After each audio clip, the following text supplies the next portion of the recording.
شرفته مدحda sharafta leh gudoomiyaha gobolka gudoomiyaha hore gobolka taliyaha qaybta suldaanada madaxda kale ee sharafta leh dhammaantiin iyo dadweynaha dhammaantiin waan salaamaya aad iyo aad ayaan ugu faraxsanahay maanta in riyadan oo aan bilownay 13 bilood ka hor in ay aad iyo aad baan ugu faraxsanahay riyadan oo aan bilownay 13 bilood ka hor in ay maanta run noqoto oo maanta laba gaari oo qiimo leh ay hor yaalaan oo hadda kadib u adeegi doona dadweynaha reer Boorama gawaadhidani cidi ma laha waxa leh dadweynaha ayaa leh qof kaliya ma sheegan karo mulkiyada gawaadhidaasi laakiin waxa leh dadweynaha reer Boorama oo dhan ayaa wada leh waa hanti inaga wada dhaxaysa inaan wada ilaalino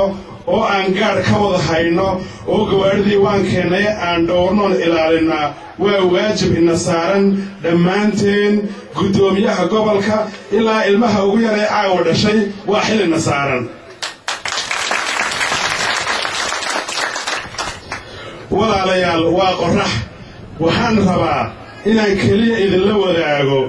dadkii hawshan qaybta ka qaatay oo ay kow ka yihiin gudigii debdemiska oo dhowr iyo 10 qof ah dadkaas waxaan jecelahay inaad u ducaysaan oo ilaahay uu abaal ka mariyo hawshaas ay galaan khayr Allah siiyo waxa kale walaalayaal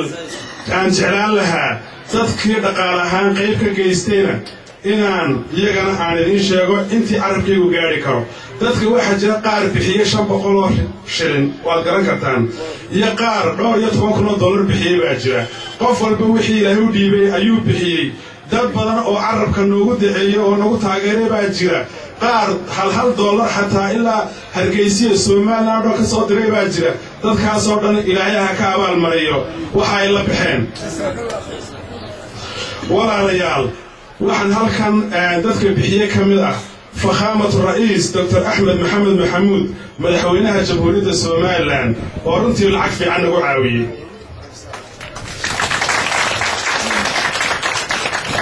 وحياغنا العك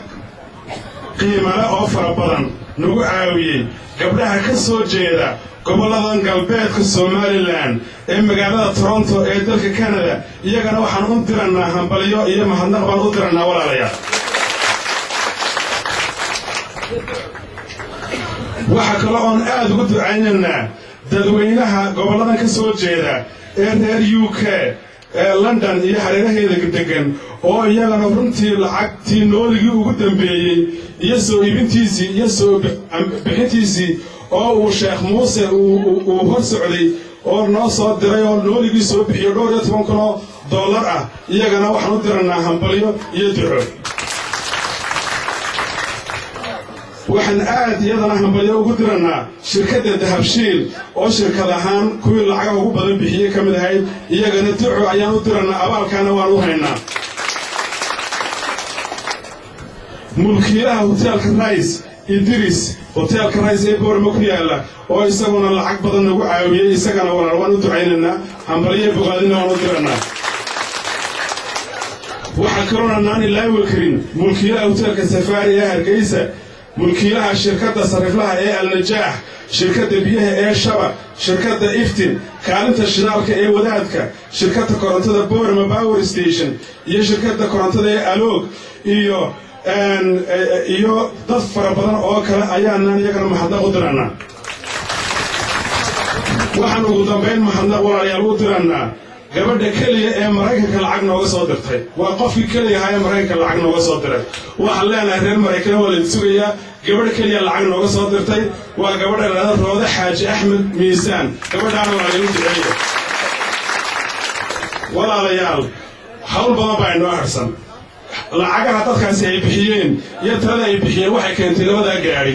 laakiin waxa harsan labada gaari ciidankii ka shaqeyn lahaa dadkii ka shaqeyn lahaa halkii la dhigi lahaa waana tala inoo taalo oo dhammaanteedna naga dhaxaysa halkaasaan kusoo gabagabaynayaa waad mahadsantihiin wassalaamu calaykum waraxmatullahi wabarakaatu